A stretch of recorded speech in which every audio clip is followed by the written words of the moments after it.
listening to In-Fisherman Storyline, North America's top voice in multi-species freshwater angling. Here is your host, Thomas Allen. Well, guys, welcome. We're doing another special edition of In-Fisherman Storyline. This is a part of the greatest fishing story ever told, and this one particular is pretty neat. And I what I like about what we're going to talk about today is that we lost a gentleman, a very, very important contributor to the in-fisherman culture in 2024. In fact, the date was August 13th of 2024. Larry Tople passed away, who was a longtime contributor, painter, artist to the in-fisherman experience. And every time you would walk through a store and a magazine would catch your eye, you would get the experience of Larry Tople art, and it was customized many times for what was going to appear in the magazine. And I mean, these are some recent issues, but they go way, way back. And I've actually wrangled up some help today, because as much as this is important to me, I really can't speak to the history. I'm not able to provide a lot of experience with I guess the steps that got us to this point and in the history of Larry Tople. So this is really going to be an In-Fisherman Storyline ode to Larry Tople, where we're going to talk about his work. And joining me are some associates here in the In-Fisherman headquarters. We're going to start over here on my left. Jim Nagy, is that right? Yeah. I right. thought I pronounced it right a minute ago, and you corrected me. It's got 4 letters. How can I get that wrong? Well, that's true. But no, Nagy is correct. Just call me anything you want, just not late to dinner, exactly. as they say. Yep. Jim is the art director for In-Fisherman Publications. And since I've been here, he started up with us after a year or two, but you have a history of working with In-Fisherman, not just as you are now. Right. Back even, as far back 20 years ago, I worked at a place called Nelson Graphic Design. Chuck Nelson was actually the first art director on In-Fisherman. So at that point, I actually worked at the agency, but there was times where Doug or someone would say, hey, we need a different look. So do you have any other illustrators over there? And occasionally I would be used to do some illustrations for the magazine. We found some of your drawings down in the vault together, didn't we? We did, right. I mean, they're as old as I am almost. And the funny thing is, illustration that I did, it was incorrectly credited to Ron Finger, and I took that as a huge compliment, because Ron is a much better illustrator than I will ever be. So I was like, well, no, that was mine, but oh, okay, that's good. So yeah, well, pretty funny. Pretty interesting connection. And I just think that this whole Brainerd Lakes region seems to have a lot of history and a lot of outdoor professionals that very well may have been started or inspired by the Linders and the original class, the OG of In-Fisherman Network. So, and a guy that's also been here forever and a day, been enjoying getting to know Chuck recently. Chuck Beasley is the art director for some of our sister publications, Wildfowl, which is a beautiful waterfowl-based magazine. Highly recommend you check it out. And then a 2-time annually North American Elk. Correct. Yep. And but that's not all you have done. You actually had a lot of skin in the game with In-Fisherman leading up to this. Absolutely. I came here in late fall of 2002, and total dream job. I grew up in southeastern Pennsylvania, fishing farm ponds, and like a lot of people from that era, we sort of consider ourselves like self-educated fishermen, and I collected Fishing Facts magazine, Field and Stream, Outdoor Life. I read Bassmaster, all really good magazines. I learned a lot. And then one day, I remember seeing for the first time my very first In-Fisherman magazine on a newsstand. And of course, Larry Tople art on the cover, and it just blew my mind. It also happened to be spring too, so it was a 276-page magazine. Look at the size of that thing. I mean, just looks like a phone book. Looks like, yeah. I couldn't believe it, and I'd seen a lot of different cover art over the years, which I was sort of impressed with because I'd never really seen a lot of fishing art. And all of a sudden, I saw Larry's work, and it just blew my mind because it was done from, just a whole new perspective. I mean, I'd never seen like, a bass peering like this out through like this weedy area. And just the way that he treated everything, the fish, the environment, the mood, everything, a lot of stuff we're going to get into later, just blew my mind. So I was sold. And to be honest, picking up this magazine would, eventually change the course of my life. I mean, I eventually decided to go to school for graphics design. I started to tailor my education into publishing. I got lucky and got an internship at Bicycling Magazine at a nearby publisher, Rodale Press. Did some book work for him, worked for Men's Health. And then by chance, I got to come here in the fall of 2002 and, got to work with my fishing heroes. And really, I got to be Larry's art director for 16 years, which, he was already like my greatest art hero. So it was just such pure joy. We had a great friendship and really enjoyed his work. And I'm excited to be here, talking with you guys about his work and what it's meant for In-Fisherman readers, what it's meant to us. And Well, and we do have a lot to get into, and I think I'll warn everybody here. There's a possibility this could turn into a 2-part venture, but both Jim and Chuck have collected some of their favorite pieces of art, and I think that there's a point that I want to make here. I think I don't want to pick a particular day, but definitely like 2010 to 2013, there was kind of a building fear in the industry that magazines were going away, that everything was going to go digital. And I think that to a certain extent that's happened to some brands. But I really think human nature is to hold something tangible. And the amount of work that Jim puts in, he's always waiting on me to get the last pieces of work in the magazine, which I'm going to make this a public formal apology for that. And I'll probably continue to be late, but it all that art collected into the end result is a piece of artwork, and human beings like something tangible. They want to hold something. And I think that cartoons are not necessarily art. They are in their own sense, but in what we're talking about here with the covers of In-Fisherman magazine, I think that it's pretty easy to maybe discount what you're looking at if you don't have the backstory, if you don't know the years of development, and that Larry Tople had a vision, a subsurface vision of what fish were looking at, or how they react to a bait if once it's hooked or if they're chasing it. Like, he had this vision that was nothing short of a gift. And so we want this episode to really spotlight some of that. We have, 15 pieces of assorted art here from him and some magazine covers to look at. And I'm going to ask some questions. This is not about me. Jim and Chuck have the experience, but ultimately when you finish this episode, share it with anybody that cares about art, because if there is one person that did it right, that made magazine cover worthy fishing art, it was Larry Tople. And absolutely, we're happy to share that. So let's kind of go around the horn here again.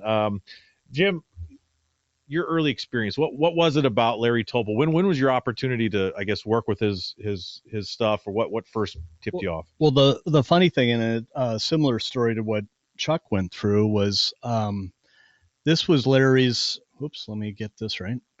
This was Larry's first cover back in July 77. Mm-hmm. And put it up on that easel quick. Let's see if we can do this the right way. There we go. Yeah. Okay. That looks good. So this was his first piece of art that was on an In-Fisherman cover, and that was in 1977. And the funny thing is, I, as a kid back in 77, did a watercolor from this drawing.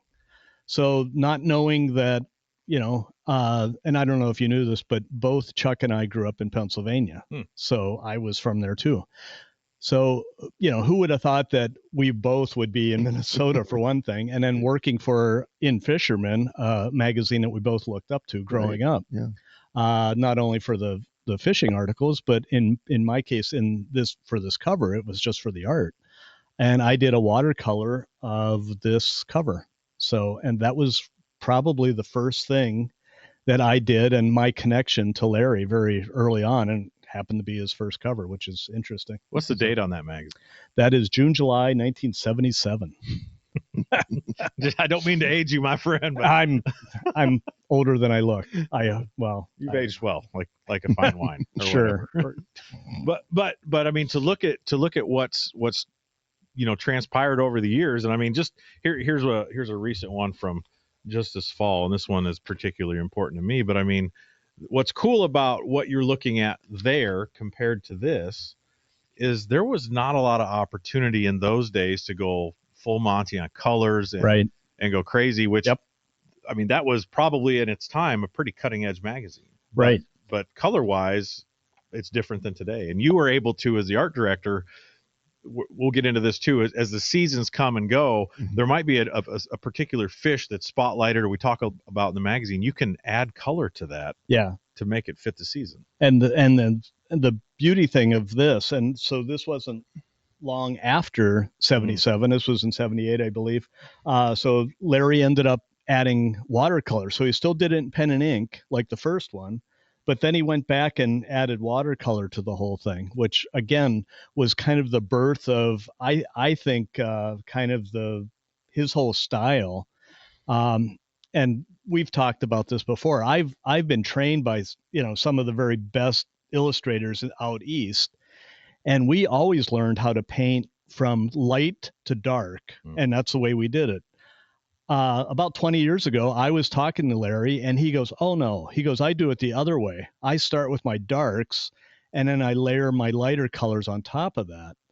And I mean, that just blew my mind as an illustrator, because I'm like, well, that's not the way I was ever taught. But he explained it as it adds all these different layers to it, and it actually seems to pop off the page even better that way. And I've never even thought of that.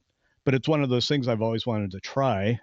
Unpack that a little bit. So, I mean, pretend, and I'm not an artist, but pretend that you're talking to me as a third grader. When you're starting from darks to come out to lights, how does that work on the paper? Is it black paper? Well, it depends. I mean, he does a lot of silhouette kind of things, and I don't have one of those with me, but he has he'll do like if a bass has a white background on it, he'll end up starting with the fish being very dark, and he'll almost do a silhouette of it and then start adding more and more colors to it. Now, when I start with my lights and go dark, and then you do go back with white and add highlights to it. But he seems to do that, like what Chuck has right there. Yep. There we go. So like that one, it's a white background, but he would do a silhouette basically of that fish, and that would be a starting point. And then from there, he starts adding more and more colors to it, and from his darker colors, and then works his way lighter as he goes, which again just blew my mind away. So. And did you ever experiment with that? It's one of those things I've always wanted to try, and I'm gonna make sure I try that this winter, because that's the only time I get to paint. So I'm gonna give it a shot. So, and I am no Larry Tople, let's be honest. Well, I draw stick people, and I just don't draw. I lose at Pictionary all the time. Chuck, talk a little bit about your early days and some of your first encounters with the man. Well, I guess, I started to really look deep into him when I was in college, and, had my painting and illustration classes. And I distinctly remember a couple of things. One was I had one assignment which was to mimic, Larry Tople art, and I found out how difficult that was. I mean, a lot of the illustration work I did, I didn't find difficult, but that was when I found out how complex his painting style really was, and how difficult it was to mimic. And I did, tried to do lots of fishing art throughout all of my classes, to the point where some of my professors, said, Chuck, maybe you should, try something else other than fishing art. But what else is there? What else is there? Come on. I'm kind of hoping I got the final laugh, because I ended up working for a fishing magazine. So, it's really enjoyed, his work before I met him, and just working with him throughout the years. The diversity of what he could do. I think one person described it really well. The guy was like having 18 illustrators in one. Yep. Jim and I have worked with a lot of illustrators over the year, and what you typically run into are people who are good at maybe one or two or three, maybe four mediums and a few styles. Yep. Larry was like a genius at all of them. I mean, And he would say, he said, you know, you've seen a lot of my work, Chuck, but you haven't even seen all of it. I have portfolios of just, you know, all of this different stuff. And over the years, I would, you know, kind of run across it here, working in this building, which has so much of his art. You know, sometimes I'd find it in drawers and, you know, down in the basement. A lot of it's on our walls and is more obvious. But, you know, as the more you worked, the more you realized his range, and it still blows me away to this day. And, you know, we've got some really cool samples of that range and even work that, you know, maybe people haven't seen in a long time, or maybe some of our more recent readers, which could be like 20 or 30 years, you know, haven't seen. So it's going to be fun to share some of those things. Well, it's a special collection, and it certainly has something for all of us that speaks to me. And I, you know, there's not an In-Fisherman magazine that I can remember that did not have Larry Tople art on it. And I've had the opportunity since working here to see some of the original copies and basically how that cover and feel and look evolved into what it is today. But it means something to us. And I think that, you know, one of the great things about a magazine is that was our learning tool back in the day. That was our internet, right? Yep. We didn't go to YouTube and find a video on how to change a flat tire. We got out and got our knuckles busted. It was either magazines or books. Right. In the early years, we didn't even see fishing TV shows until in my neck of the woods, someone like taped something off of a cable channel, you know, like a pirated copy of like Bill Dance or Jimmy Houston.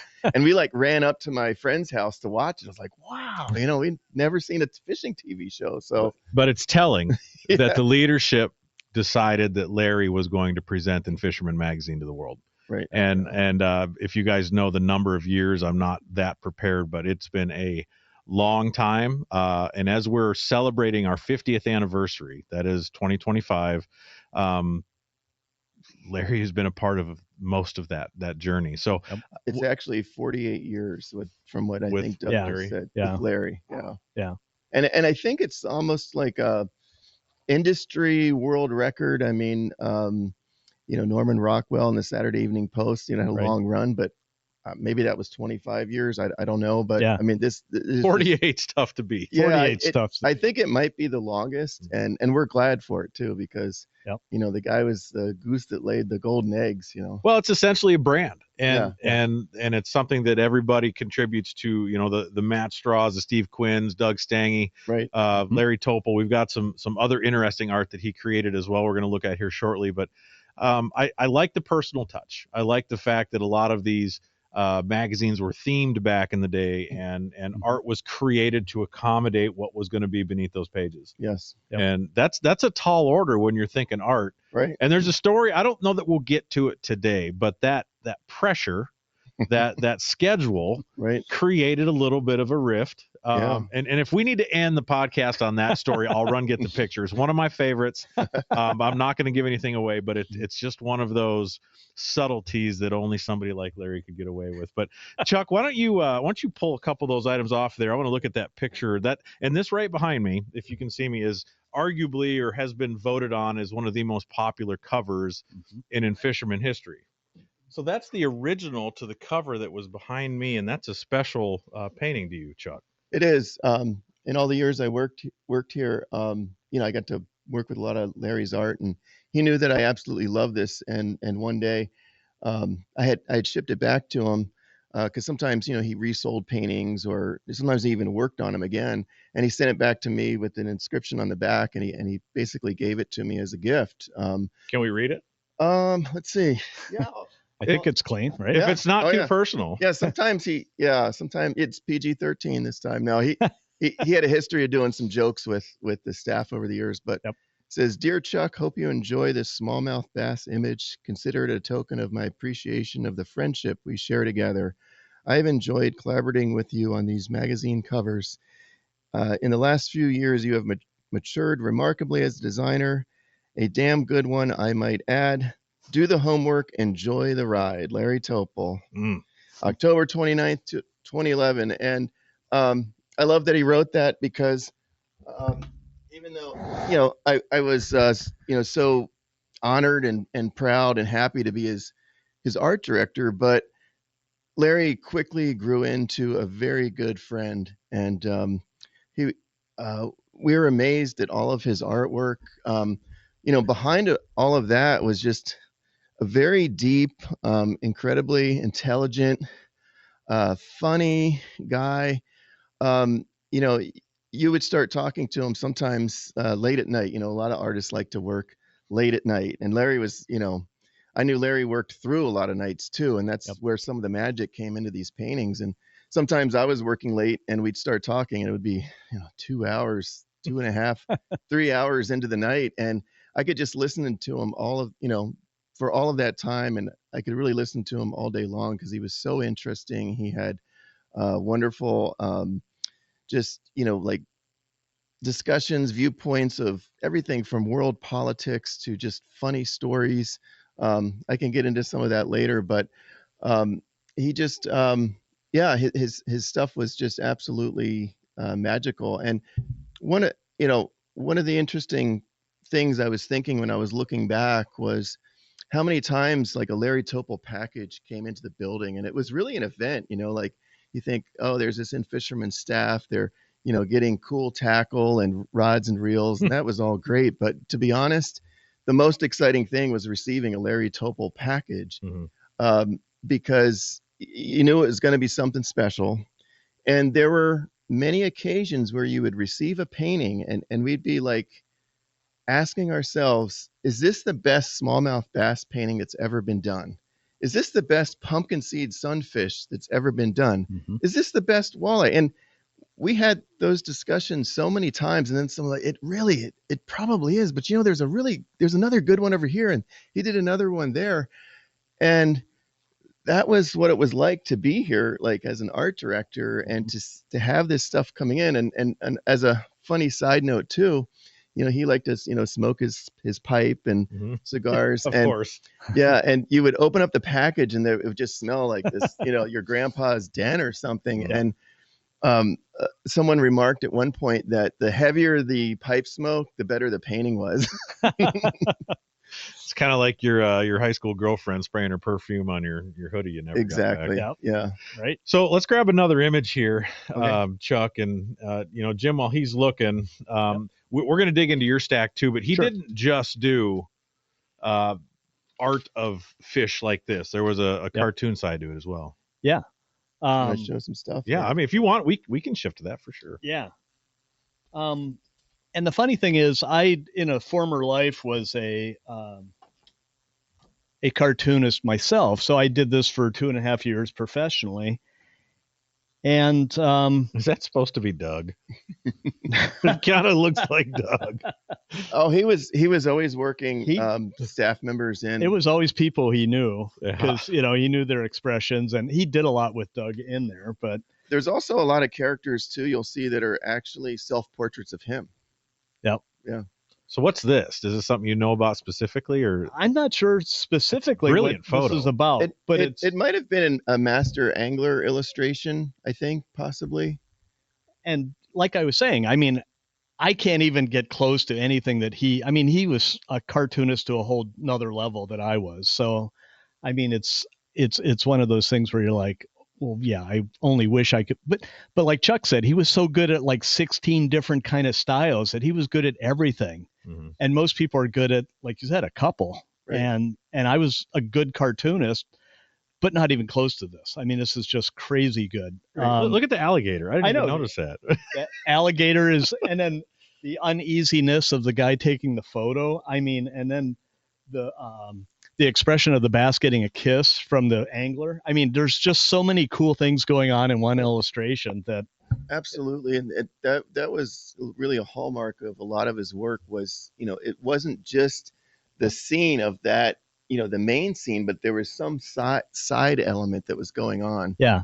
So an art director would say, I need something like this. And he would put it on steroids and do so much more with it. So if you gave him a list, he'd find a way to work every item into the absolutely. list. Yeah. I have it's just crazy good. I have one that's very similar to this in terms of its complexity.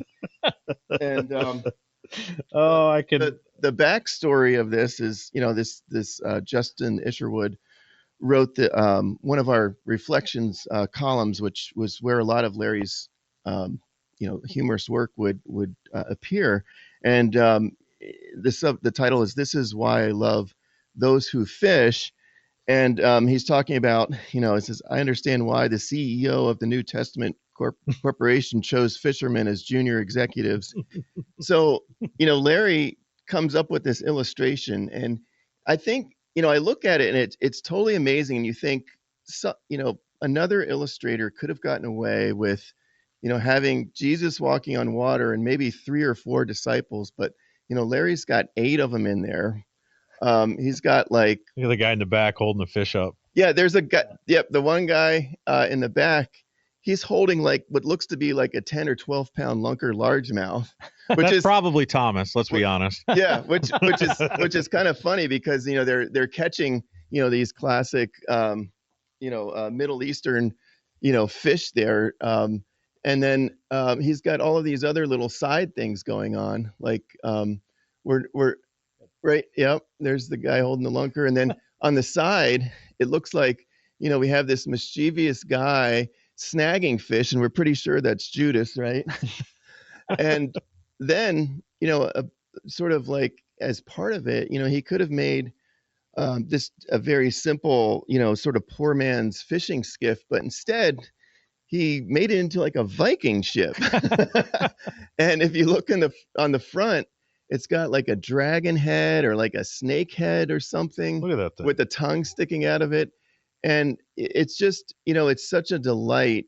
And like Jim's saying, like he took things to a different level. Yep. And it just would delight us, blow us away. It was such a great addition to the magazine. And really, like, you can see that taking it to the next level in everything he did, whether it be the humorous illustration, whether it be, the cover art, whether it be the print art, which we're going to talk about as well. I really don't have much to add to this, but that picture, I have never seen that before right now. And I love the perception. See, I grew up in the church. I have 2 brothers that are pastors, a sister that's married to a pastor. I'm the heathen. And I don't feel like the essence of the fishermen that the disciples were was ever captured in a way that I'm looking at right there. That's a very good point. And it just delighted all of us when it came into the studio. Like it just, it took a very serious subject and give it this kind of humorous twist, and it's so fun. And it's not dark. I think Jesus would laugh at this. He'd be like, "You don't even know." Right. They were a train wreck, every one of us. I will like, no, throw the net over there. Yeah. And here you go. Well, the old joke was when we weren't catching fish, we're like, what would Jesus say? Cast on the other side of the boat. Other side. That didn't always work. I will tell you too, for as mischievous as Larry was in his art and his life, he was a Catholic, and there were times, if you mentioned to him you had a difficulty in your life, he would tell you, I'm praying the rosary for you. I'm praying the rosary for someone else on your staff. And he again, like, we're going to see full range of art. Larry was like full range in just who he was. Fun guy, interesting, great to talk to, wonderful friend. Mm-hmm. That's awesome. Jim, what do you got next? Some of these are just some little spot illustrations that were probably for reflections, but just the detail that went into everything that he did was amazing. I mean, this is just a simple, basically an old fisherman, and we had these up in Grand Marais, your fishmobile. So it was just your, the old wreck car that you normally had, and you didn't mind driving it through the woods to get to your fishing spot. And that's what that is. But it's so beautifully done. And that reminds me of a lot of old vehicles I've maybe passed heading to the creek I grew up fishing in or whatever. Like there's all kinds of that stuff there. Again, just captured something that means something to every one of us. Yep, absolutely. And that's what else is back there? There's some old bobbers hanging off there's bobbers. There's a cat on the roof. I mean, it's just a cane pole is kind of tied to the roof and down to the front on the bumper. What's the license plate say? Can you get in close there? And what does it? Is there a hidden note on there? Maybe not. Sure. And Larry has done that before, but I don't see anything on this one. So we'll keep it clean. Chuck, do you have one? Yes, I do. I have this one. I loved the color and the drama of it, and the author Justin Isherwood again was talking about kind of back in the old days, um, suggesting that folks would, for fly repellent, would burn a tire and bathe in the smoke of the tire. And just a simple little thing that he picked up on, in this Reflections article, and he just blew it out of the water. Such character, I mean, look at the color values there. And then, he kind of almost mixes it up with a couple little fish at the bottom that are almost, done in a different style. But they just it almost gives you the like. My first thought was you said tire, and then it clicked at what I was looking at. But at first, it looked like a coffin. Yeah, I mean, right. Yeah, and you kind of have that theme of ghosts or goblins or whatever's going on there, and some of them you had to read to, to get to. But he would often he would often put the quote, on the cover page there.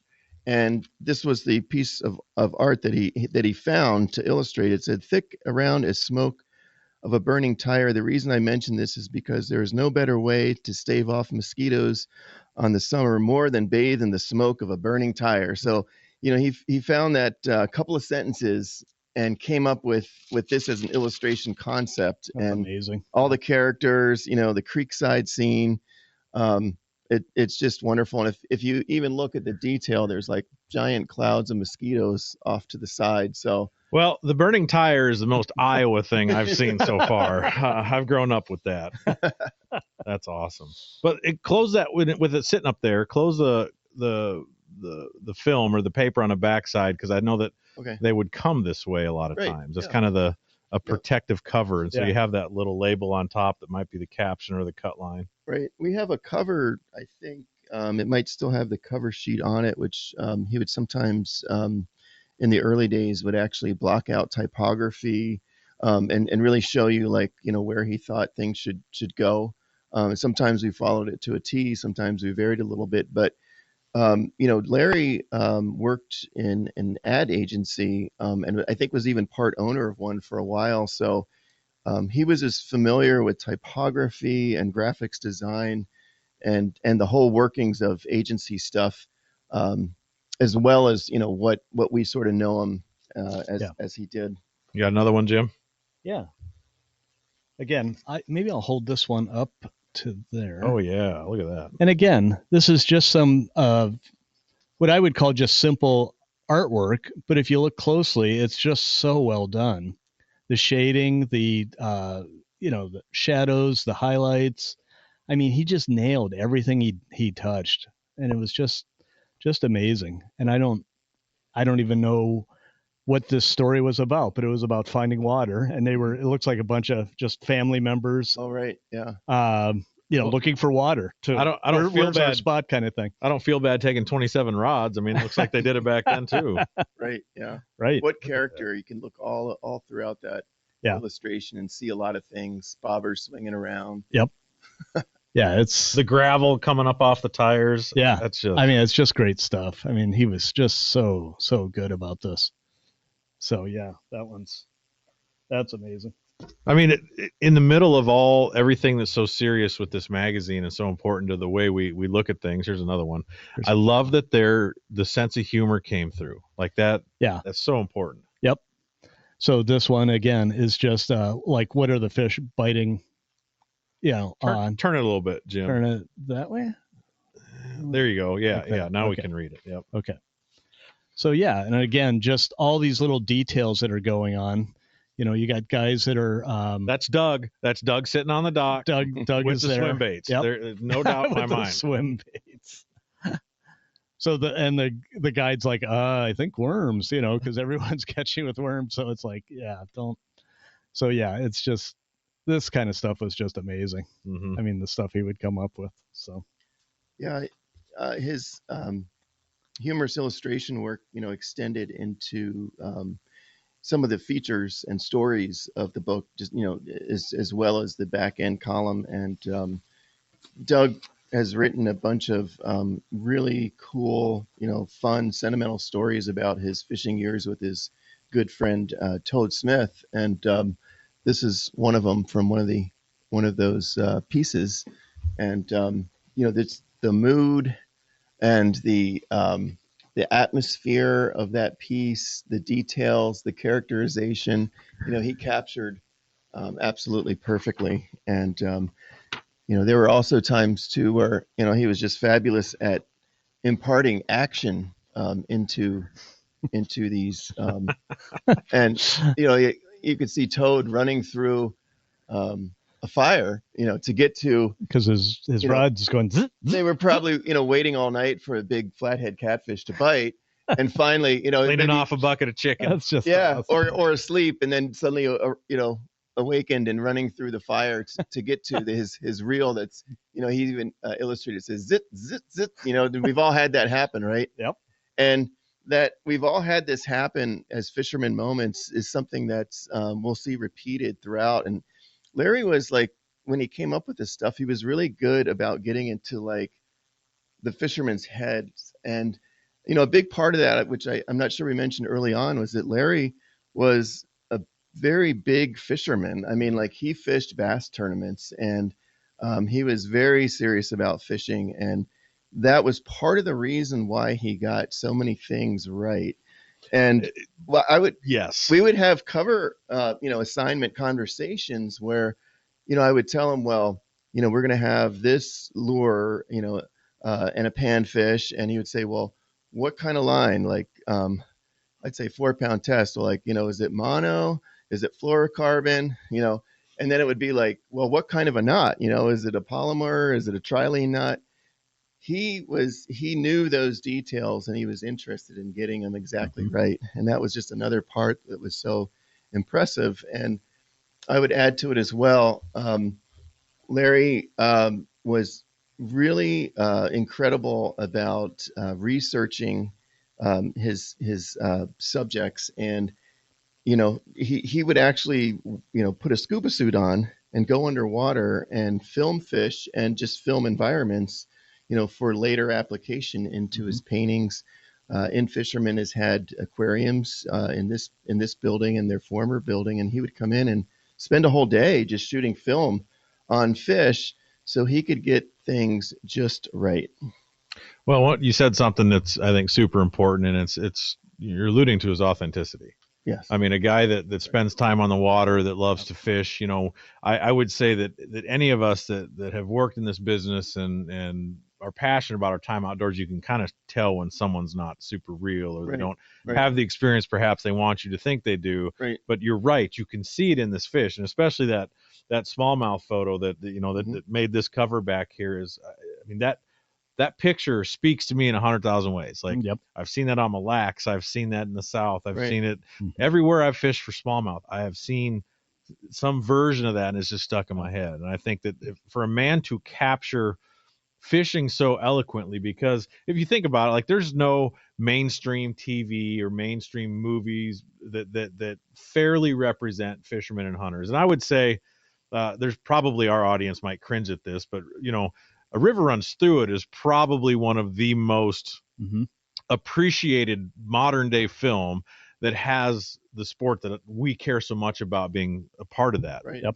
I don't know that you can do it otherwise. Right. But Larry found a way to take it mainstream on the magazine covers, and let's dig into some more of these photos. This one down here has my attention, Chuck, because again, it's like, I've seen that one. Well, I'm glad you mentioned that, because I was just about to put that one up. And talking about the authenticity and the research, one of the ways you can really judge Larry's abilities is to look at the fishing art world before Larry. And a lot of times you would see, like, which was basically like an artist's imagination of what a fishing scene should be like underwater. And very often what you would find would be fish that would be painted from what they see as a mounted fish on a wall. And with that, mounted fish always have like flat fins, right? They're not swimming, okay? And if you saw rocks or an underwater, a submerged tree, it would be what the artist imagined. Where Larry actually went and and accumulated all of that research, which that's a massive amount of effort to go, scuba diving in different environments. But that was a big part of what made him. It wasn't, his talent was amazing. He had more talent in his little finger than we have in our whole bodies, but it was that hard work ethic and just knowing how to go about it. And that is you can see it reflected in a painting, like really many of his paintings, but look at how the fins are actually like undulating. Okay. They're actually moving, and his paintings have a lot of movement in them. And, if another artist, prior to Larry might have made the lily pads with the stems going straight down. These lily pads, they've got a little bit of wind drift and current, so they're in an angle. They're maybe a little aged, a little ripped up. But one of the things that struck us about this painting was really when you look at the frog jumping in the water. Okay, most of us being boys, going after catching frogs as kids, would see a frog jump in the water, and when they jump in the water and they hit the water, there's two things that happen. One is that they have their forelimbs tucked to the side of their body and their eyes are closed. Okay, and he's got the rear legs out just the right way, and I remember looking at this painting. I think it was Jeff Simpson and I were looking at it, and he said, "We've never seen a frog painted to match what it actually does, when it jumps in the water." So it was getting those things right. And then Jim was pointing out to me the other day about the fish's eyes. Do you want to elaborate on that? Yeah, I mean, the thing that Larry always captured was and as a painter, you can do this. The fish eyes control your eyes, where your eyes are going to go when you're looking at it. And what Larry did was when a bait was zooming by a fish, and this is how a real fish does. I mean, the eyes like follow it, and at some point, it looks like it's like just the moment before it strikes. And he was so classic about nailing that, capturing the moment. And yeah, that is my goodness. That is the moment, that a fisherman wants. Yep. Is, like the fish about to strike your bait. Yep. Or the fight or something like that. So he really got into just capturing it so perfectly. Yep. I like how you brought that up the other day. Yeah. The eyes, are so well focused. And another thing we'll talk about probably later is Larry would say things like every fish has its own face. You kind of think, oh, they kind of look similar to each other, but you start to look at his paintings and you start to see that, and that actually translated to me fishing on a boat and actually looking at fish kind of deeper, like, he's right. They do each have their own face if you really look at it. Yeah. And he would take that tiny little detail. That's how smart he was. And he would apply it to the paintings, and, it's part of the magic. Well, comment I have on this, and I've seen this happen. I love fishing in shallow water. I love bass fishing in the weeds. The angle that fish is at, I completely believe that. Yes. Like I've seen, you would think like just if I was going to draw something, it's going to be center and straight up and down and very static, right? But he had the forethought to, that fish is looking around that front lily pad stem, and you're right. His tail is just flicked far enough that he's one stroke away from eating that frog who's not looking. It's like all that detail coming together like that. That's I think you said it, Chuck.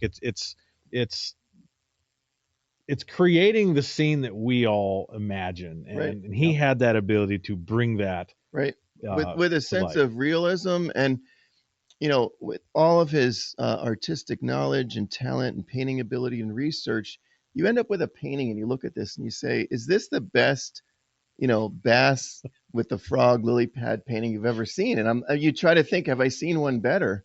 There's a lot of cool ones out there, but I don't know. I mean, this one, you look at it and just like kind of, when it blows you away, that's when it's probably the best one you've ever seen or will see. And again, I'm not an artist, but I would say that an artist's goal is to bring you into the painting. Yep. Yep. And this Absolutely. one does that. Absolutely. And you're immediately brought into his paintings. Do me a favor, let's keep that one up there because the camera that's watching that, it's Mhm. wanting to go back to the focus on the wall. Oh, okay. And so if we leave one up there, we can lie to the camera, Okay. and that way I don't got to keep getting up. So you Sounds got good. another one here. What do you Sounds got? good. What else? Let's see. I'm gonna sort of, in a way, just backtrack a little bit, and I'll tell you why. Um, this is. Let's see. I'll put it up here. This is a painting I ran across in the office, and I liked it. I don't know where it was originally, or why it was originally painted, but it was on a shelf somewhere. And the reason I kind of brought it along today was because um, we were talking earlier about like Larry weaving stories into his paintings, and sometimes it was like sort of a singular story, but if there was an opportunity to have like kind of like multiple things going on, he always did that, right? And so what I love about this is that there's this Chevy Blazer there, and when you look at it, it's got these perfectly painted reflections on it. And what I thought is like, you know what, this is a little Larry's backstory as a Detroit agency Yep. artist, and you would see that in a media kit, right, Jim? Yeah. Like Oh, back in absolutely. the 70s and 80s, it was Yeah. very common for them to, Yep. to render that the way it is. So to me, it's like a little glimpse of his Detroit advertising career, and Yep. he would say interesting things like he'd say, Charlie, he called me Charlie. He said, I got 30 years of experience in 10 years there. And you can imagine him like working really hard. That was probably one of the most, if not the most competitive advertising environments was the auto industry. Right. And here you go, you have this mega talented guy that was putting in the hard work. So that to me, I see this little like vignette of his advertising career. And then you go down below and you see his In-Fisherman or his just freshwater fishing career with that expert split screen. He does it so well. No one's ever done it that well.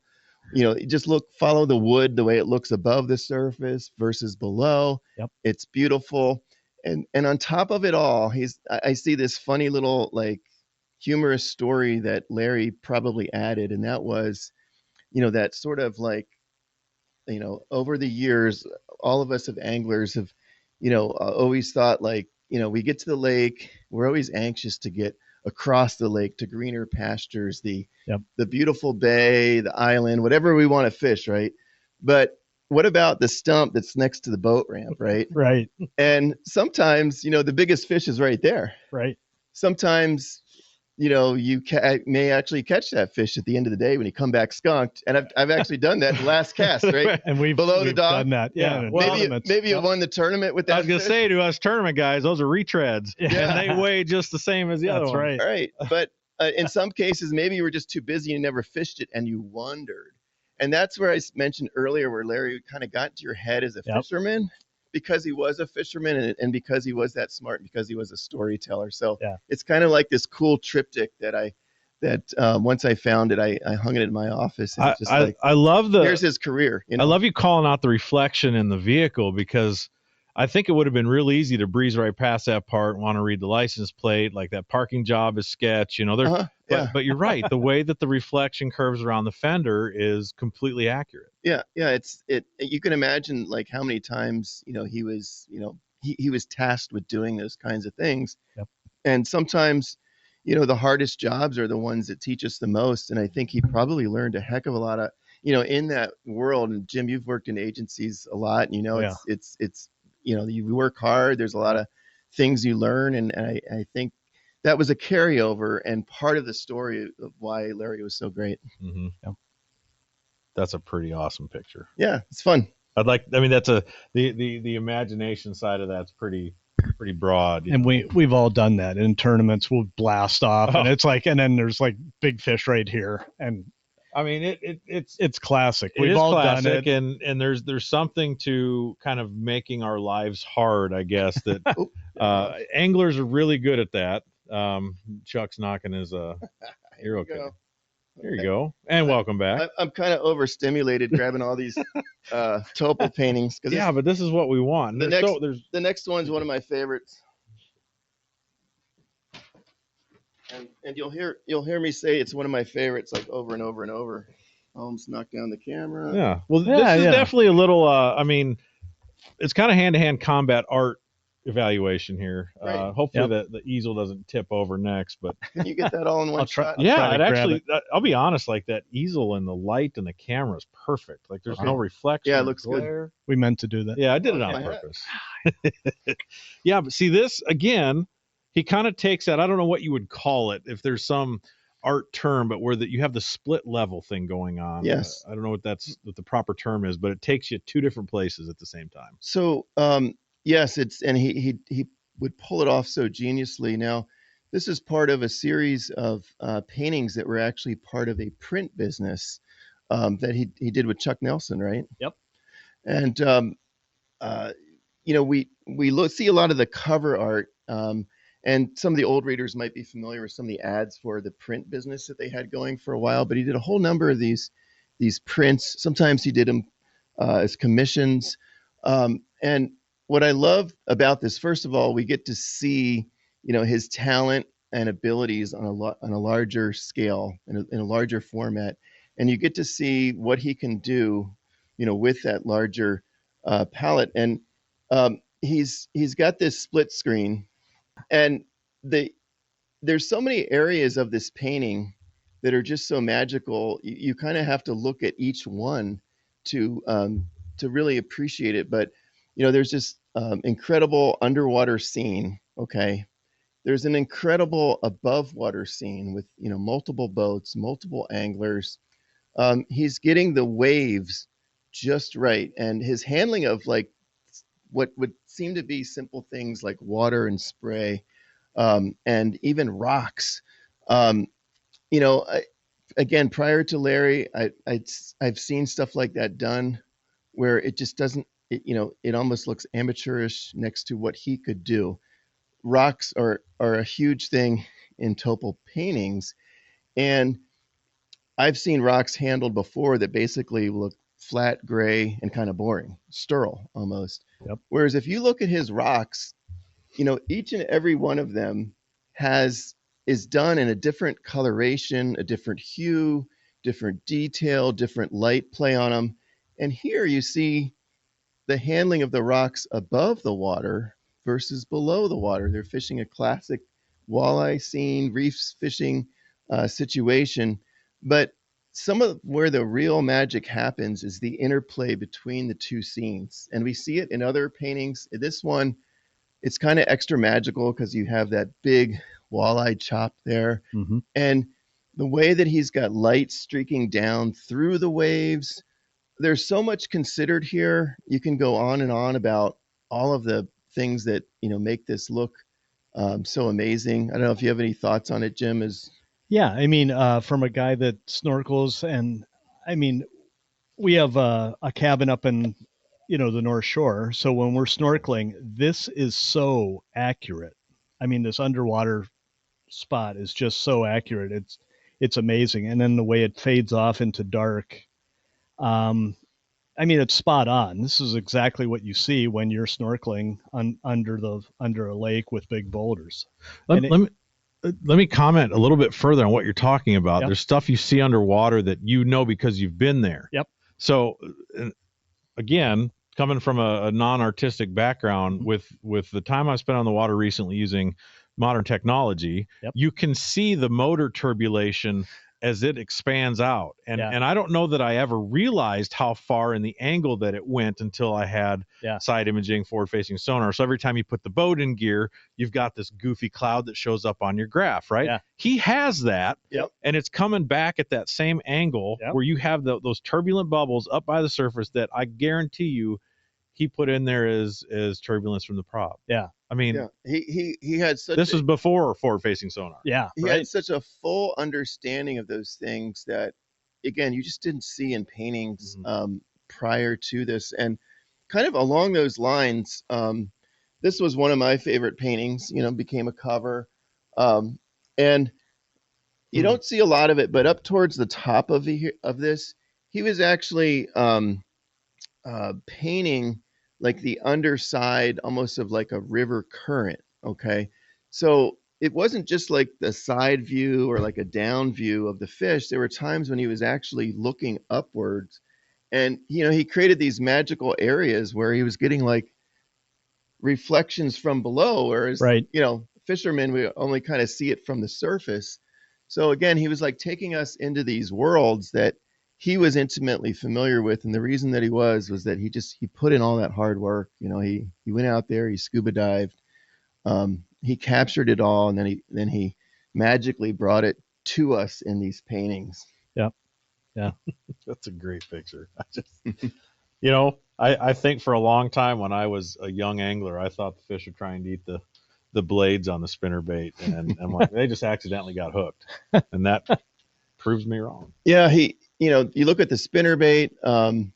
He has these beautiful reflections on them. There were some spinner baits and lures that he painted where there would actually be like a reflection, like of that blade or the side of a rattle bait, like a little bit off of the bait. Like kind of like what if as a fisherman you would look in the water and you'd see it like light getting scattered, and he just captured that. I mean, again, you just didn't often see it before, or you didn't see it pulled off as well as he could do it. Now, Jim, you had mentioned earlier when we were looking at this that those anglers there's people that were on staff or to some level involved. Yeah. And he was notorious for doing that. Right. Because he knew these people, and he would actually use them in the painting. So the guy in the yellow is Dan. He was later on became one of the art directors at In-Fisherman, at the time still at Nelson, but his primary plan or duties were art directing the magazine. And then on the front of the boat, on the bow, was Jim, who was one of our graphic designers too. And again, Larry knew our whole staff, so he would use people that he knew in his paintings. And it's just, I mean, what a great thrill to be a part of one of his paintings. And not only did he know the staff, but he actually used to come in every couple of years for a long time, back when he was younger and healthier and fished a lot. And he went and fished with, the staff and took more photos and was just constantly, I mean, I can't stress that enough. He was constantly out there just shooting stuff. And that was, again, part of the reason why I got it so right. I'm going to switch it up real quick here. And if you could pull that one down, Jim. Sure. This is sort of another getting it right kind of a theme here. And this might have been the first painting I saw on a cover. There's two that are painted like this. I showed you the bass one earlier. That again just blew my mind. It was the angle that it was painted. But if one of the things that impresses me most about this is that what you have in the upper left corner there are just some basic like weeds, or people like to call them underwater vegetation, and algae, stringy algae off of sunken timber. And if you look at that area, I mean, that in another artist painting, that could be kind of a boring area or not really considered as deeply as he did. But he made these stringy weeds look amazing. I mean, they're part of like the action. In fact, there's even more action in those weeds than there is in the fish. I mean, the fish has got action, of course. The lure is really cool, but it was taking those things that might not be so considered, and just blowing them out, and you look at that and you're just like, wow, this is another level, or maybe it's like another 10 levels. There's almost a level of anxiety too, because you've got a fish with a bunch of hooks trying to swim through a snag. You're right. If that was hooked on my line. I'm glad you brought that up, because and there it is. Like, there's sort of like that sub story is that you're exactly like you're identifying, and there's a lot of paintings where he did that. And this is another one. I might leave this up here so this doesn't fall through the cracks. But if you look at this scene, it's quite amazing in the amount of fish that he had to paint in order to pull this off. I mean, all of those minnows or shiners are done in a way that's no less important as the largemouth bass or the what I assume is like a finesse fish plastic. But Thomas, you're talking about like you sort of getting into the scene and what it means. I looked at this, and a couple of the other staff members looked at this, and we said, here's what he's captured. How many times have you been out in the lake and you're fishing and all of a sudden like a school of minnows erupts, right? And you try to cast your lure right into the middle of it. Okay. Now 9 out of 10 times you don't catch the fish, right? Right. You just kind of like you get your hopes up and you're disappointed, right? like we failed to match Mother Nature. Larry shows us the scene in which an angler's about to pull it off. So it's like, you would look at the other scene, the fish is hooked. Am I going to get him out of there? He's showing us the scene right before sort of like the glorious moment where this big giant bass actually does grab your lure. And when it's happened, you're actually surprised, right? Yeah, You're like, oh my God, I forgot to set the hook, So again, this was Larry getting into our heads, knowing what kind of things happen on the water, knowing his own feelings about having similar experiences, and then bringing it to us. And that's part of the magic is, again, there's some like psychology going in there. There's some emotional range or something. It's anxiety. It's Right. you've been in the situation where you got a fish pulling hard into a snag or a dock or, all the stuff that we've all, I think you almost like black it out to a certain extent, or you kind of move on from it and you're like, I'm not good enough or whatever the case may be.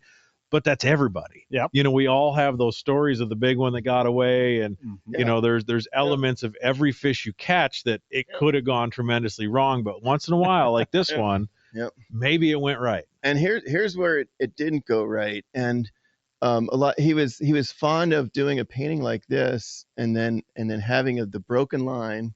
And you see the little curl there that he made so perfect. And, it's the big lunker. It's a nighttime shot. Maybe the angler didn't even know how big it was. He certainly lost a cool lure. If you look at that lure, I think it's a Hannon snake lure. That lure is so remarkably painted and detailed. Mm-hmm. I mean, you would look at that like we were talking before, like, is this the best painted lure you've ever seen in a fish's mouth? It's kind of like that thing, but another painting, which I didn't bring along, we could grab it later, but hold on before we transfer. Put that up there, Jim. Okay. So this one, this was my pick for our show today, just because of what Jim and I work very subtly together, and I wanted it to look cold. But when you saw this cover, Chuck, you're like, I got to tell you about this. Yes. And I'm like, did we use it twice? What was the story there? But that lure, something you recognize right away. Yeah. Well, when I first came to In-Fisherman, I grew up doing some multi-species fishing, mostly bass fishing. But when I came to In-Fisherman and I moved to Minnesota, I really wanted to catch a muskie. So I didn't really have many like muskie lures per se, but I actually had this bomber minnow that's in that fish's mouth. And I went down to the river behind the office here and I casted it out and I actually caught a small muskie.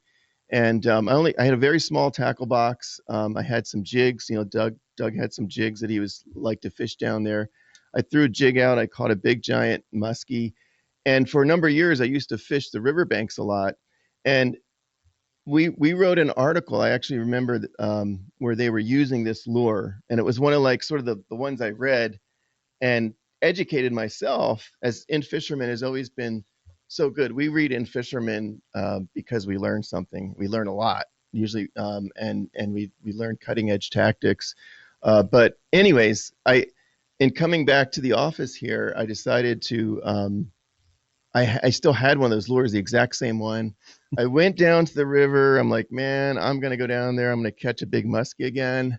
And 10 minutes later, I snagged it on a rock like you always do in the river. And it's still down there, Still down there now. 8 feet deep. So anyways, but that's the kind of, I would say that his stuff is truly inspiring. I mean, you see scenes and you want to be the guy casting that lure, right? Yep. You want to catch that fish.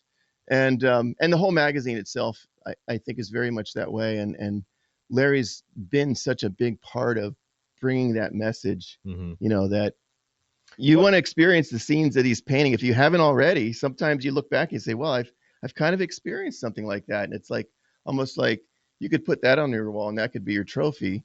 Or I want to do this. Well, as we dig into more pictures here, we're definitely going to talk about some other pieces of art. Chuck has selected some great stuff, but think about what my goal is for this podcast is for people to maybe go back into those plastic totes they've got in their closet and look at the covers again.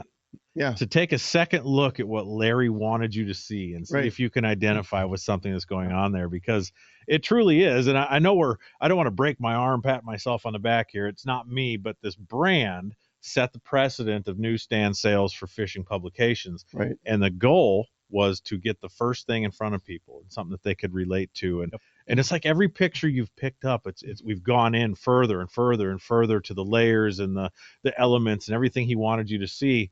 And the covers, I mean, truth be told, don't generally show the whole picture. Right. But Right. you can get an experience still by looking at all these old covers. Yeah. Absolutely. And even reading some old issues of In-Fisherman, and you can still, see the relevance of what we were talking about. I remember, just as being a subscriber, which I was for many years, and seeing, them writing about like carp fishing, like back then, it's like people tell you if you catch a carp, you throw it on the bank, right? Which Right. is kind of awful. Well, the Europeans probably do not appreciate our disdain for carp, but that's, Right. And like Doug had a connection to some of the European writers, Mhm. and as he's done with them and catfishing, kind of bringing it into more contemporary American fishing, and it was 10, 15, 20 years before I really saw other magazines picking up on carp fishing. Mhm. It's actually really fun to do, and Sure I've done is. a bunch of it in my life. It's that kind of stuff that In-Fisherman has done so well to bring to the table. Grab that one there, since we're talking about fish that are not of the, Yeah, I guess, pretty side of fishing. right. Um, We brought this painting out because it was done in a different style, and also as we were talking about catfishing, In-Fisherman had for many years a catfish guide, where they brought to the surface the catfish and techniques, and really made it popular and cool. And one of the styles that Larry would do occasionally for some of our guide specials was this pen and ink, which Jim's kind of familiar with that application. Did you want to Yeah. mention a few things Yeah. about So it? what he did on this, instead of using acrylics or oils, which typically that's what the covers were made of, and one of those beauties of when you got a new painting, it smelled like oil and smoke from his pipe, and it was just hilarious. So this is a totally different style. So this is pen and ink. So he would start with his ink, get his ink work down, and then go back and do the watercolors on top of it. but it kind of looks like this. I would assume this was probably created for a specific article. The way it's laid out, you've got weights and hooks, and I mean, were those? They were, I think, actually call outs Yes. on the cover. And I don't know if I have the cover sheet for that one. We thought we had it had it for a while. It was very faded, but Jim has another cover where Larry did sort of block in some of the typography and some of the elements as guidance for the art directors. Yeah, so he would actually paint it, and then he would go back and go, and here's kind of what I'm thinking. Here's where your revolution of rods and reels can go, and a block for the what's new for 99. I graduated high school that year. Look at this. How cool is this? So he had the overlay Yep. to kind of how to lay it out. See, Yeah. Yep. and that goes back to the element of what went on here is that I don't know how far in advance they plan these. How quickly would it take him to turn a painting around, Chuck? I think it really varied on the style. I think some he did kind of quickly, and some took a very long time. But this really does show like that he was adept at graphics design as he was illustration, and that's not hard. I mean, that's not easy to do. But yeah, it's just really, really cool what he did, how he communicated things. And I always enjoyed the pen and ink style because it was so different from what he was doing with a lot of the other things. Pull that screen up again, Jim. Let's take a quick gander at the detail, because I feel like, in this case, look at how. I mean, this is perfect. I mean, the reflection off the fish's head, the subtle marks on its fin. Yep. Along the lines of the pen and ink style, and this might actually be a combination of pen and ink and other media, which Jim here would be better at describing, but this was always one of my favorite pieces of editorial art. This would be, an interior piece where he's really creating a cool montage. Wow. You've got, look at the treatment of those pine trees back there. They're just gorgeous. I know. You've got this guy sitting there in this nice warm light, and he's jigging. Look at the scene below that creates its own like sort of cold underwater environment. Look at the, the kind of light streaming through the hole. Yeah. And then the beautiful pen and ink, of the sort of like the result, the lifting that moment, like we talk about, of lifting the fish through. There's so many things going on. Yeah. In this piece of art that he just handled so well. And if you're not an ice fisherman and you look at this, you kind of want to be, right? Even if you hate the cold, you sort of want to sit out there, right, catch this beautiful fish and have those beautiful trees and the soft snow, which is so beautiful. In actuality might be kind of a pain, but it just, again, creating that environment, that inviting sense, that understanding of what's going on. Well, Chuck, you mentioned earlier about the fish profile that, so many pieces of artwork kind of show a fish like it would have been mounted in taxidermy, right, like in an active pose. And I mean, just the subtlety of the part of the painting here where the hand is holding the walleye and how his fins are half pushed down. That's exactly how that would look coming through the water. He's still mad and he's going to fin the minute you get him out, but it's like that water to air. He kind of lays down a little bit and you got motion in the fish on the bottom. Look at the curvature of the walleye, kind of coming down. And you've got the glow of the eye, the rock treatment. It's got everything. And it's, again, you've actually got two moments that are happening. I want to point something out here just to our listeners and viewers. I'm oohing and awing over this because I've never looked at Toppel art the way I have tonight. Yep. And so I might sound like I'm geeking out, and I am, admittedly. And I know Chuck is definitely geeking out. You're with some overstimulated art geeks right now. Right. Exactly. I mean, that's okay. And Toppel's probably about, when it comes to art, my favorite subject. So. Well, take this as I want you, the viewer, the listener, if you've saved your magazines over the years, to go pull them out. Yeah. So that's like, I'm literally fascinated, and with the way that Chuck has educated me here on some of the way that he perceived things as not only an artist but as an angler. Like, you see it in every single picture here, and this is a great one. I will tell you as well that Larry took great joy in geeking out us, and that was the exact term that he used. I didn't ever really use that, wasn't familiar with that term before Larry, but you could just feel the joy, that like behind, the phone, the voice back there. I could just see him smiling every time he would send this. And, especially when he would send these things that were, just so meticulously drawn. I'll throw this up there quickly one more time here. That's a great screensaver. Anytime you want to put it up there, put it up there you go. Because that to me is In-Fisherman. Yeah, it embodies, everything about Larry, everything about our brand, everything about a smallmouth. And when you really get down and start looking at it, every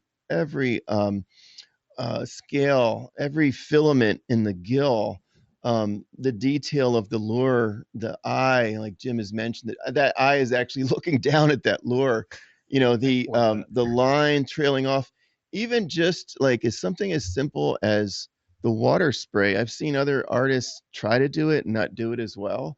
And this is very simple. I mean, it's probably, flicking his brush, or there used to be a tool called an atomizer that you would blow it out. And it's very hard to do it. Again, some of these things look simple, but they're not easy to pull off. Yeah, Jim with any kind of control, it's really hard to do. Some people do the old toothbrush where you can spray it.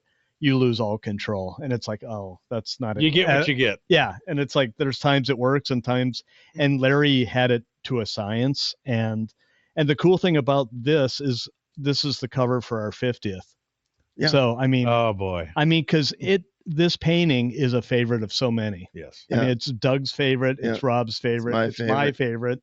So I mean, it's like it's the one that had to be on our 50th edition. And that it's a smallmouth makes it that much better. Well, too. Absolutely. Al Linder would tell you that smallmouth are the top of the heap for him in a special way, and I think that goes down the chain here. What's better than catching a smallmouth on a topwater? I took a friend out on the river, and we got into some big ones, and he was like, this just never gets old. I mean, you could Nope. 1 3 or 4 pound smallmouth after another, it just never gets old. Well, maybe a muskie on top water. I mean, that's pretty cool too. But cool. Well, if you fish a river, that happens sometimes. It does happen. It does. Here. That's right. This is a very similar painting. Was treated in a similar way, and you'll see.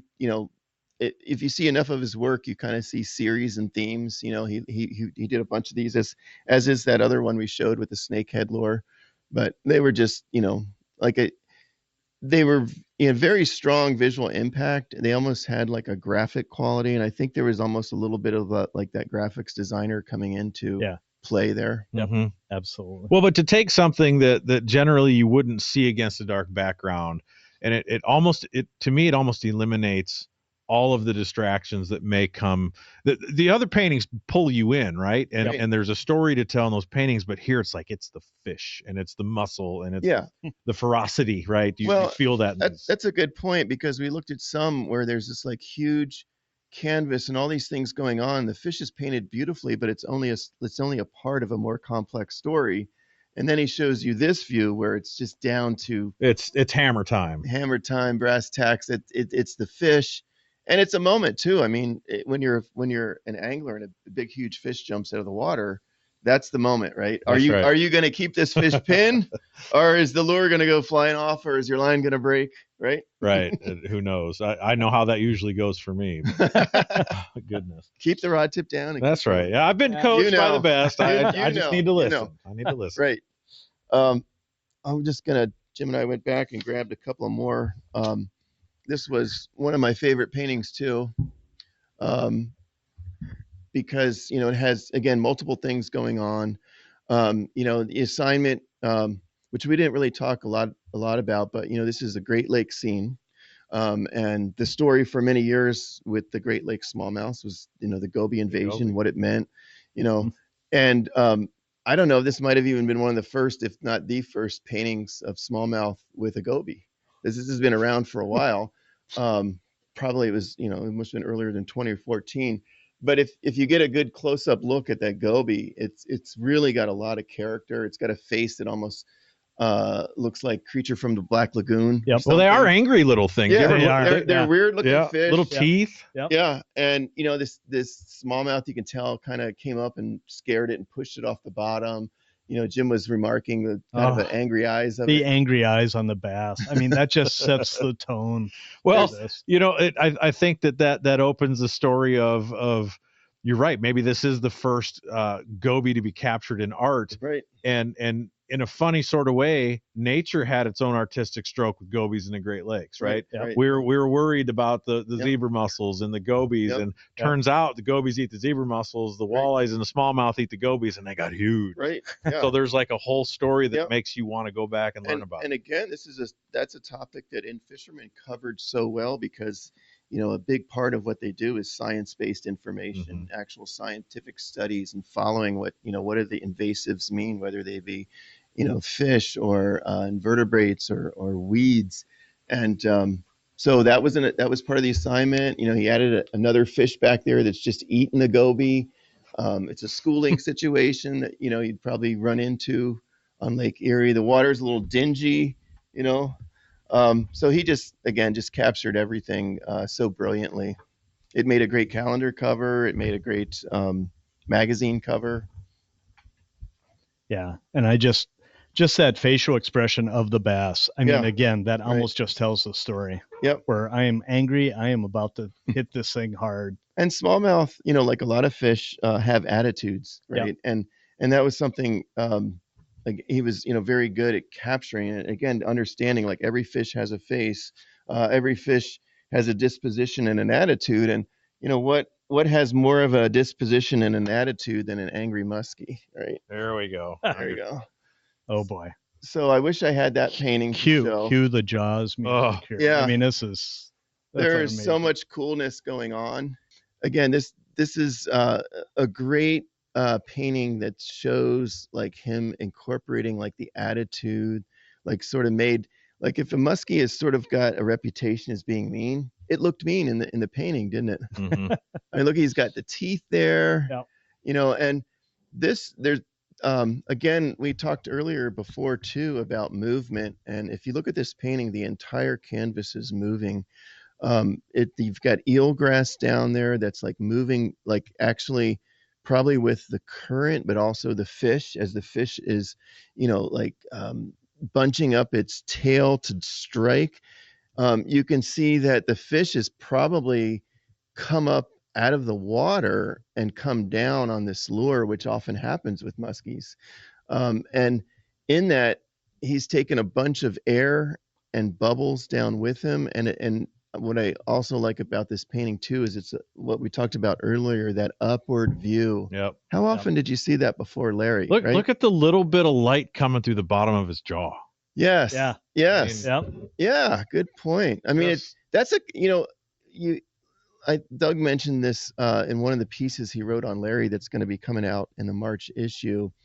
And you have to almost like look at each section of the painting to really appreciate it. And each time you look at it, you see something different. If you look at it with a group of people, they're seeing different things. Mm-hmm. And that's, you know, part of what makes it so joyful. Well, I'm enjoying geeking out over this. I mean, the stuff that I'm seeing as we go through this is going to make me appreciate my magazine collection. And then, of course, seeing something that I maybe wrote that comes out in these magazines. But I'm going to have you talk a little bit about these calendars.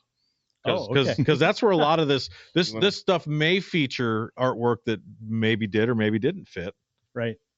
So yeah, with the calendars, and this was more during your time, Chuck, when you did these. I mean, how long did it take to put these together? I mean, these were It was a pretty big project. I mean, these are, I mean, I've done calendars before and they take about like a month to put the whole thing together. Yep.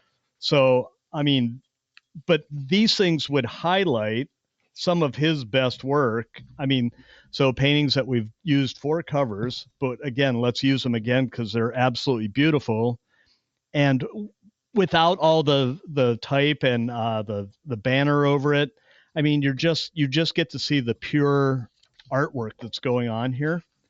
And that, to me, that's why I love the calendars, because it just showcased the artwork alone, and it didn't have like the In-Fisherman banner or the call outs of what the magazine was what was going on inside. It was just, this is the artwork. And to me, it was a great way to showcase Larry's work in another way besides just on the covers. Yeah, they were a very treasured product that we did for a long time. They were a bunch of work to put together, and part of it was, you know, just going and, you know, narrowing down all the great artwork.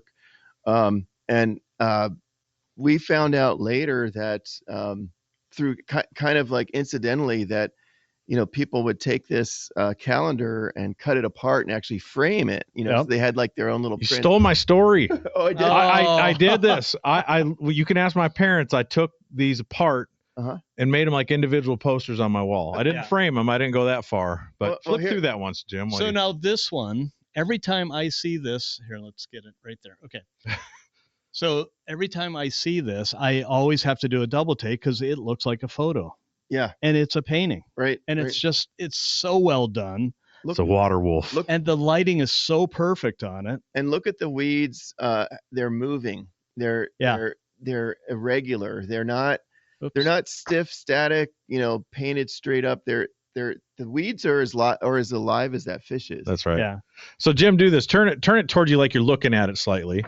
All right, right there. Bring it in towards you a skosh. Right there. Then start at the top at the beginning and just kind of go through them. Or if you want to go down, if you want to see some other ones. Yeah, inside that calendar. While he does that, I tell you a quick story. The original In-Fisherman calendar was done in a horizontal format, and there was one year where they went to a vertical format, and they actually got some somewhat angry letters from people who had pre-made their frames for the horizontal version of the calendar, and now they had to reconfigure frames, you know, rebuild their frames so they could fit the next year. So we knew people were doing what you were doing, Thomas. Yes. Well, they already had the tack hole in it, right? So I just thought practically, I'm just going to stick it on the wall. Yeah. And, you know, in my day and age, I think there might have been Britney Spears posters and what have you, but this is what I had on my wall. And just look at this stuff. Well, it's really a testament to like the value of the art and how good it was, in that people wanted to take, you know, that was running the cover and actually frame it, utilize it. And I think the same is true of people holding on to their In-Fisherman magazines. Yeah. I have moved around a lot and have been unable to save like all of like my old fishing facts and Field and Streams and Outdoor Life. I mean, I just moved too many times, but I would not throw away my In-Fishermans. And I've over the years, I've met a lot of people that are the same thing. Yep. And not only that, but they've tried to expand upon them. I remember Tommy Scarless telling me he bought the whole thing from the very beginning online, you know, just so he had it. And I think that's impressive, and it really speaks to the brand and the value of it. A story to go with that. So this last summer, I fished a semi-local tournament series called the North Central Bass, and I met a gentleman by the name of Chuck Fields. Does that name ring a bell to either of you? Maybe the name does. He's a local angler. Okay. Yep. Fishes a lot of the tournaments, but we were talking at an event, and of course he had beaten me. I think we were at North Long. That's a normal thing. Anybody listening who knows me, I'm happy to acknowledge that. The reality, though, is he was like, I'm so glad I met you, because I have every single issue of In-Fisherman since their inception. He goes, I got the very first one up to current. He goes, and he said, I don't know how much longer I'm going to be around, and I want you to have it. And I'm like, yeah, well, you know, it's here in the building. But what I haven't got a chance to dig into is he wrote notes throughout for years, like would write notes. So I want, and this might be a future podcast where we can pick an issue and take a look, but to think back at how that was our internet in the day. That was our education, and you know, a lot of things have changed. You know, I don't know that there's a whole lot of people in the younger generations thumbing through a magazine to write notes. You know, normally you bookmark a link on your web browser. You know, and if you want to get real crazy, you can copy paste the text and print it off. But you know that. I don't know that I don't know that the appreciation for the hard copy magazine is dead. No. And I would say it's not. And we may find this generation surprises us as they kind of turn back towards that. But the tangibility of the information inside, the art on top and throughout, made it by itself a piece of art. Right. Well, and the other thing too is the original issues of In-Fisherman, almost before it came in a magazine, were study guides, right? So they were almost like textbooks in like magazine form, which does speak to, this is an educational magazine. This is where you come to learn stuff. And I was just thinking about you running into, you know, an In-Fisherman subscriber. Going out on, you know, some of the photo shoots and media events I would go to, I was always meet people. They'd come up to me and they'd say, wow, you work for In-Fisherman? And they'd say, you know, I really learned a lot from reading In-Fisherman and from watching the show. And I really love Larry Tople art. Like there was like the two or three things that I would always hear very consistently would be that. And, you know, it kind of made me, you know, proud. Just, you know, again, I was always proud to work for the brand, but even more so when you just, you know, sort of meet someone that would just come up to you and just say, I just have to tell you. Right. I was, you know, I was entertained by maybe some other media, you know, entities, maybe some magazines, maybe some TV shows. But when I watched In-Fisherman, when I read In-Fisherman, I really learned how to fish that way. Mm-hmm. Yep. Jim, talk about the fingerprints that are across all of these issues for decades. What does that mean to you? It's just, you know, and we all have these stories about us growing up, and to me, it's amazing. We have a vault here, and that's what it's called, the vault, and we've been going through old issues, and it strikes a not a nerve, but just this memory of me when I first bought that magazine that I'm going through. And it's just an amazing thing. It's like I get to relive my childhood by rediscovering an old magazine that I picked up, back in the 70s or 80s. Reminds you of simpler times. Yes. And even looking at some of the ads too. Oh yeah. Absolutely. There's a lot of character and flavor in them. And there's times where, as an artist, illustrator, I would draw a Toppel, and of course it never looked as nice as a Toppel, but it was one of those things that's like, well, someday let's try to get, better at this. And so it was interesting that, all those years as a kid drawing those out, and now, I'm the art director here. So, I mean, it's this full circle thing that's just so cool, and it's cool to be a part of it all. It is neat to be a part of it. And as we're celebrating our 50th anniversary, there's a lot to look back on, but especially with us here in this room, there's stuff to look forward to in the future. And we're going to go, I want to do 2 more pieces of art. Well, 3. You guys are each going to pick one, and I'm going to pick one. I threatened this early in the show. But as we look forward, the era of Larry Tople is coming to a close, and we lost him in 2024 in August, and naturally that it indicates a time to look forward and see what's on the horizon. And so if you're watching this on YouTube, we'd love to hear some of your thoughts. If you know an artist, put their name down below, or let us know if you feel like it is this type of art the way forward for In-Fisherman as we accept and move into the new generation of who we are and what we're trying to accomplish. Is it high-speed photography? Is it splashing water? Is it art? We don't know, and we're collectively working on that. From the time that we've recorded this to when you're consuming it online, we may have come to a resolution, but maybe not. So you can't. I don't think, I'm going to say this right now. Toppel set a standard that I don't know that we'll ever be able to match. Right. But as art goes, your perspective to Jim's perspective to my perspective is different, and there's probably somebody out there that would do a fine job. Well, I guess it remains to be seen. Those are big shoes to fill. Yeah. But we would love to have people, submitting work, and showing what they can do. And we love the artwork, and it's hard to imagine, In-Fisherman not being connected to artwork.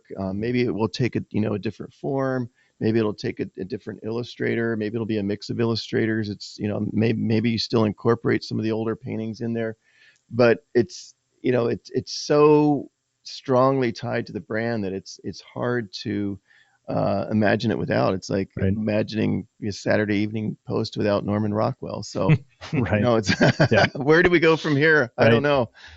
But, Larry in some ways was the goose that laid the golden eggs, and it's, the golden goose is hard to replace once he's gone. Yeah, but all things change. Yeah. And we're excited about what's to come. And absolutely. And so we're not going to end. We're going to probably wrap this podcast up here in a little bit after a couple more paintings and some discussions about that. But I don't think we scratched the surface. And I think we're probably going to have to make this a series, because I've seen what's downstairs in the vault, and we could almost pick half a dozen things that speak to us each, and have an hour conversation about it. So this will be kind of an entrance. I think I'm being told to change the camera to myself because I'm dropping the ball on my podcast management skills today. Nothing's fallen apart until today, and it's just the way it goes. But I'm going to hand this over to Chuck while he talks about a piece of art. I'm going to walk over into the bathroom, and I want you to understand I'm going in there because I'm going to get something off the wall. Okay. So, and we're going to close on that. But you're not Chuck, going to abandon us. No, it wouldn't be the first time I just slip out of the radio show to go to the bathroom. But go ahead, Chuck. Should I put this up on the put it easel? up there, and let's talk about it. Let's do this. All right, can you see it? So as you walk around the In-Fisherman office, we have lots of Toppel artwork on the wall. Some other illustrators work on the wall as well. But there's these just delightful little editorial spot art paintings. And this one kind of struck me and wanted to include it as part of the conversation because if Larry would get an assignment, and if it was, for, maybe this is like representing pike fishing or spearing or something, maybe in the 1800s. I don't know what the original assignment was, but he could capture, um, an era. This kind of has like almost like a sepia tone kind of quality about it. Um, the way that the person holding the fish is dressed, he looks almost like a Civil War soldier or something with the beard. He's standing against like a log cabin. It's just, again, you know, a lot of the power of Larry was the range of his abilities. I think it showed his talent, his his brain power, his experience, and small, simple little piece of spot art done so well. It's just got like this sort of like I don't know, this magical aspect of it, and he was so good at all of these things. And again, it's just a little piece, but wow, what flavor it's got. Well, it takes me. Sorry, but it takes me to a snowed-in cabin 100 years ago. That's what I was trying to, kind of trying to express. It's like it creates like this environment and this feel, and that's what good artists do. And a lot of people look at this and see different things. I mean, to me, that looks like my great grandfather up in Grand Marais, fishing for basically a meal. Right. And that's why they fished in the old days. It was to put a meal on the table. Pickled pike. And that's what, So imagine how big they were back then. Oh my goodness. So this is just one of those paintings that can mean so many different things. But to me, it's my Norwegian great grandfather putting a meal on the table. Well, but letting your imagination run away with it is really what I'm picking up from this conversation. That there is your version of that, Chuck's version of that, my version of that, and then of course Larry's intention. But I think what Larry probably wanted was for us to imagine what it could mean. Exactly. There's a sentimentality about it, an emotional quality, and that's kind of what we've been digging at here along the ways, is that he had an ability to connect with, us through his paintings in an emotional way, and it just evokes feelings. And I think that's just the sign of a great artist. Yeah. Jim, did you have something on your? I do. Do you want me to? This was the last feedback that I got via his wife. Yeah. So, but I found the story just very funny. So Doug Stange was talking to his wife and saying, how's Larry doing? And he was in hospice, so he was at the tail end of it. And he told his wife to tell Doug. He goes, tell him that I really. Let me turn it towards you a little bit. Yeah, there you go, right there. Tell them that I really like this cover, and I just love that painting. So thumbs up on that one. But I didn't necessarily like this one, which is hilarious that he gives us a compliment, but then kind of a backhanded. And to me, this was one, we all have good days, bad days. And I'm not saying, Larry, this was a bad painting, but it's not one of my favorites. And it was one that Doug's like, no, we're going to use that. And I'm like, okay. So then it was reassuring to hear that, that Larry said, yeah, that's not a great one. but even in his final days, to be like, let's make sure you guys are still looking forward. My essence of this painting is important to you. Like, you need to hear. I still want to set you straight here. Even if I'm here for a couple of more days or whatever, weeks or whatever it was at that point. It's like, no, I want you to hear my feedback. And I love it because I totally agree with them. I mean, the walleye to me is one of my faves, and the panfish, not as much, but I mean, there were a few paintings that would come in that would be off the mark. And I think sometimes he just really just ran out of time. Yep. And one of the really interesting things he told me about his paintings was that he had a very difficult time letting them go because, being the perfectionist that he was, he would just keep working on them, and they would just keep getting better and better and better. And you could tell again where he would just fall short. This is the business. We have deadlines, and we just run out of time sometimes. Yep. But he actually described the paintings like as his babies, like a mother, giving her baby up or sending her baby off to college. That was the feeling he had when he had to ship something our way. So there was probably very few that he was like, okay, it's done. This is easy. I can send it off. I think he always wanted to work on them more. And you could kind of tell there were times that, it just, it wasn't quite as good. But, and that part of that reason why, you would look at that and think was because there were so many that were so good that if he was just a little bit off the mark, it's just like, oh, it's not, well, but you kind of get held to your own standards. Well, right. But if you're an artist, whether it's music or painting or photography, if you're not on your game, it shows in your work. Right. Yeah. Sometimes we can, turn the computer off, come back tomorrow, refresh or whatever. Right. Yeah. And so sometimes you get tired, and they say, say the good is the, the enemy of great. And I know there's things that I've done that I thought were pretty cool and seen later and go, oh my God, and then especially when, some of the early cover, designs I did. And then you got to live with 200,000 copies of them around. But, we all keep trying to get better. And Larry, he was just so good. And you could see his covers evolve and how good they got. But again, it's, time is sometimes the enemy for the artist, but right. Well, let's close on this story, and this is not necessarily mine to tell. This is a story that Chuck told me, that I think Jim told me, that I actually, the reason it came up is because where this painting was located. Again, those who know me would know why I noticed this, because I do like to spend a lot of time in thought.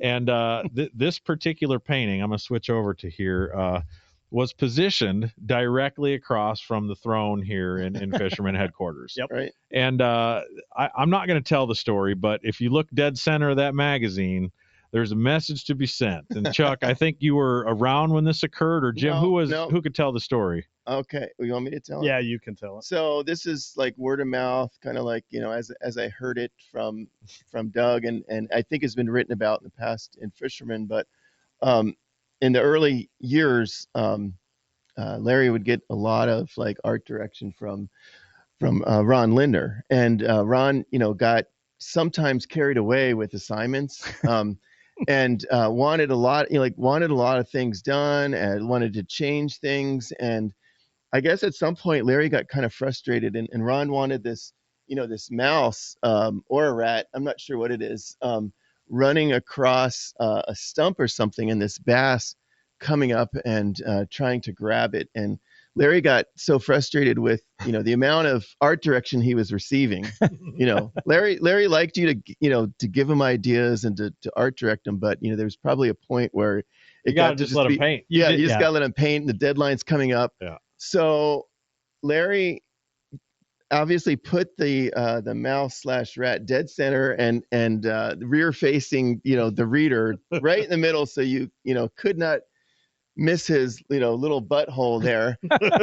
And not only that, but he sent it in so late that it couldn't be revised. Like it was like it came the day that it had to ship. That is so strategically it was some of the staff later